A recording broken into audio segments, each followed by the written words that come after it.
गुडघ्याचं operation झालंय, त्यामुळे त्यांना सध्या हालचाल करणं शक्य नाहीये. त्यामुळे त्यांना ध्वजारोहणासाठी जाणं शक्य नव्हतं. त्यामुळे ध्वजारोहणाची जबाबदारी भुजबळांवर देण्यात आली होती. आता भुजबळांनी तब्येतीच्या कारणास्तव नकार दिल्यावर मंत्री मंगलप्रभात लोढा हे गोंदिया जिल्ह्यामध्ये ध्वजारोहण करण्यासाठी जाणार आहेत.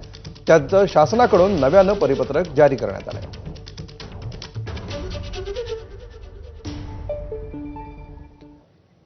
तर ज्येष्ठतेनुसार भुजबळांना पालकमंत्रीपद मिळायला हवं होतं अशी अपेक्षा सुप्रिया सुळेंनी व्यक्त केली आहे. तर छगन भुजबळ ज्येष्ठ नेते आहेत, त्यांना नाशिकमध्येच ध्वजारोहण करू द्यायला हवं होतं अशी प्रतिक्रिया बाळासाहेब थोरात यांनी दिली आहे. खरंच आहे, भुजबळ साहेबांना गोंदियाला पाठवत आहे. एवढे सिनियर मोठे नेते आहेत आपल्या राज्याचे. ते बरोबर आहे तुमचं, सिनियरिटी वाईज भुजबळ साहेबांनी नाशिकलाच करायला पाहिजे. अगदी बरोबर आहे त्यांचं. आणि एवढ्या वयाचा अनुभवाचा उपमुख्यमंत्री राहिलेले ते राज्याचे, खूप मोठा अनुभव आहे भुजबळ साहेबांचा. अगदी बरोबर आहे, भुजबळ साहेबांनी नाशिकलाच केलं पाहिजे एजेंडावर.